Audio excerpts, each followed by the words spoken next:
olha só, o governador Cláudio Castro está dizendo que os corpos foram manipulados, as decapitações, etc, etc, que tudo foi manipulado, tá? E depois ele diz, isso é mais uma prova da covardia e da perversidade de quem vive do narcoterrorismo. Reafirmo, as únicas vítimas, e ele bota em caixa alta, as únicas vítimas fatais da operação de ontem foram os nossos 4 policiais que perderam a vida cumprindo o dever de proteger o Rio de Janeiro. Governador Cláudio Castro, com todo o respeito e educação, tá? O senhor não precisava, enquanto governador, mentir e seguir mentindo, e muito menos o senhor precisava reafirmar a sua perversidade, porque o senhor é um perverso, porque o senhor representa um pensamento que é perverso. Então, o senhor não precisava falar isso em hipótese alguma, mas já que o senhor quer falar que as únicas vítimas fatais são os policiais que morreram, governador, então vamos ver uma coisa assim, ó, eu queria muito, governador, a sua opinião, primeiramente sobre isto daqui, tá? Primeiramente sobre isto daqui. Essa aqui é a tia da pessoa que foi decapitada, tá, governador? Tá? O senhor fala que as únicas vítimas fatais foram os policiais que morreram, né? Então vamos ouvir essa senhora. Beatriz, você é cuidadora de idosos? Sou.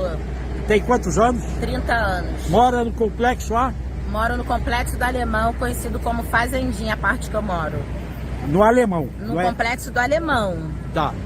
E você perdeu quem lá? Eu perdi meu sobrinho, ele foi decepado. Decapitado? É, decapitado. Cortaram a cabeça dele? Cortaram a cabeça dele, ele não tinha uma bala no corpo, ele não tinha um tiro no corpo. Como é que ele se chamava? O nome dele é Iago Ravel Rodrigues. Ele não tem descendentes criminais. Antecedentes? Ele não é antecedentes criminais, ele não devia nada. Não tinha nenhum envolvimento? Não tinha envolvimento com nada. Ele era um menino do bem, tranquilo, não precisava de nada do que aconteceu com ele. E por que ele foi pego? Porque automaticamente, numa operação. Por que ele foi pego? Automaticamente, numa... Moça, ele não foi pego não, ele foi assassinado, porque se ele tivesse sido pego, ele estava preso, ele estava na delegacia, não entraram lá para prender, entraram lá para matar. Então ele não foi pego, ele foi assassinado. Aonde que aconteceu isso? No Complexo do Alemão, na Mata, conhecida como Mata, dentro do Complexo do Alemão, conhecido como Mata. Ele não foi pego, ele não foi preso, ele não tinha um tiro no corpo, ele foi decapitado. Cortaram a cabeça dele pendurado numa árvore. Isso não foi um policial, entendeu? Isso foi um psicopata, um assassino. Bom, aí vamos dizer o seguinte, né? Vamos continuar na toada do governador, que ele disse que as únicas vítimas são, então, os policiais que foram mortos, né? Então é simples, mas é muito simples. Mostre as câmeras corporais, governador. Mostre as câmeras corporais. E aí o que nós temos em relação às câmeras corporais é isto daqui. As autoridades afirmaram ainda que a operação cumpriu todos os quesitos legais e que todos os policiais usavam câmeras corporais. Mas eles disseram que as câmeras têm baterias com capacidade de até 12 horas. E os confrontos duraram muito mais do que 12 horas, né? As autoridades afirmaram ainda que a operação cumpriu... Entenderam? Entenderam? Não teremos imagens. Acabou a bateria das câmeras corporais. É bacana, né? As únicas vítimas são os policiais que foram mortos. Tem gente decapitada. Tem gente esmagada. Tem gente triturada. Tudo isso eu vi. Imagem de gente esmagada e de gente triturada. Eu não sei quando que eu vou conseguir apagar da minha mente estas imagens. Mas aí o governador diz que essas pessoas tiveram os corpos manipulados pelos bandidos. Então é simples. É simples. Mostra as câmeras corporais. Então a gente vê quem está falando a verdade.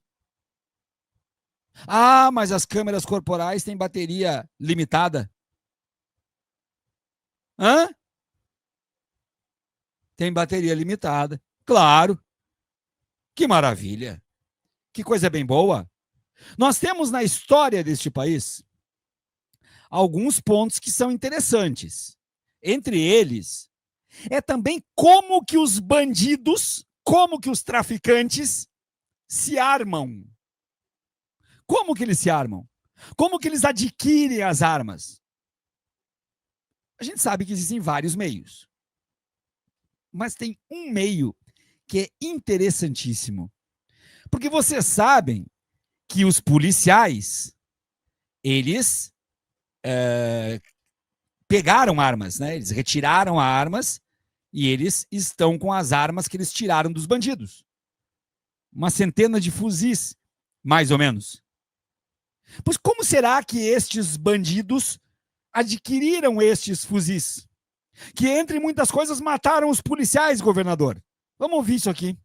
O percentual, o tipo de fuzil mais apreendido é o 556 e o 762, que foram armas que foram autorizadas para aquisição de civis na gestão Bolsonaro, em que houve uma grande flexibilização do acesso às armas. Opa, foi isso mesmo que eu ouvi, governador?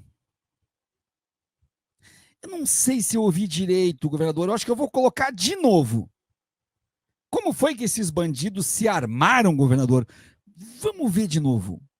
O percentual, o tipo de fuzil mais apreendido é o 556 e o 762, que foram armas que foram autorizadas para aquisição de civis na gestão Bolsonaro, em que houve uma grande flexibilização do acesso às armas.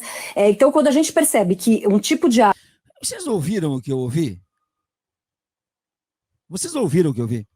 Eu estou perguntando para o governador do estado como que estes bandidos se armam. Esses, inclusive, que mataram os policiais. Esses bandidos que entraram em confronto com os policiais que morreram, esses bandidos foram abatidos. Tanto é que foram abatidos que os fuzis foram recuperados. Mas esses fuzis que foram recuperados, como foi que esses bandidos que entraram em confronto com a polícia adquiriram esses fuzis? De que forma? Eu vou colocar de novo. O percentual, o tipo de fuzil mais apreendido é o 556 e o 762, que foram armas que foram autorizadas para aquisição de civis na gestão Bolsonaro.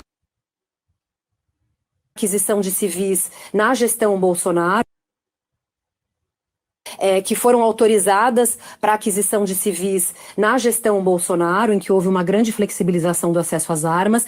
Então, quando a gente percebe que um tipo de arma foi amplamente adquirida por civis e ela passa a predominar no perfil das armas apreendidas, é um sinal de que há também um desvio nacional. Não quero aqui dizer que todo mundo que comprou arma legalmente desviou para o crime, mas a gente vê casos, inclusive de investigações policiais, que mostram que atiradores são usados como laranja pelo crime organizado, para poder comprar essas armas e repassar para o crime. O percentual, o tipo de fuzil mais apreendido é o 556 e o 762, que foram armas que foram autorizadas para aquisição de civis na gestão Bolsonaro, em que houve uma grande flexibilização do acesso às armas. Então, quando a gente percebe que um tipo de arma foi amplamente adquirida por civis e ela passa a predominar no perfil das armas apreendidas, é um sinal de que há também um desvio nacional. Alguma dúvida? Alguma dúvida de quem é que alimentou belicamente esses bandidos que mataram os policiais? Por onde é que a gente começa, então, aqui? A gente começa pela chacina de pessoas que sequer ganharam um julgamento e de pessoas que nós nem sabíamos se estavam envolvidas ou não? Ou a gente começa pelo armamento daqueles que, de fato, são criminosos e estavam tiroteando contra a polícia? Hã? Quem foi que armou o Brasil? Cadê a pessoa aqui que disse que votou no Lula? Só para ver se consegue debate com a gente, diz que votou no Lula, mas falou o absurdo dos absurdos aqui. Cadê? Foi embora? É isso mesmo? A gente assistiu a maior chacina da história, a mais letal da história do Brasil. Ultrapassou Carandiru. E ainda pode piorar, porque os corpos ainda estão sendo procurados. E para piorar mais a situação ainda, para piorar mais a desumanidade, As pessoas estão no meio do mato, procurando os corpos dos seus familiares. Porque simplesmente nem isso o Estado fez. O Estado jogou os corpos ao relento para fazer adubo. Lembrei do meu grande amigo Márcio Chagas, ex-árbitro de futebol, que dizia que um dos principais racismos que ele sofria é que diziam que matar negro é adubar a terra. Seu Nicolas Ferreira, que está pedindo na rede que matem mais. A nossa extrema-direita, ela tem uma forma de pensar que a história nos explica. A história nos explica. A história brasileira nos explica. A história brasileira nos explica quando começa a abolição da escravatura neste país. E aí a população branca pergunta para o império, que deixaria de ser império no ano seguinte, mas pergunta para o império como é que vai ser circular pelas ruas com pretos livres. Quem é que vai dar a segurança?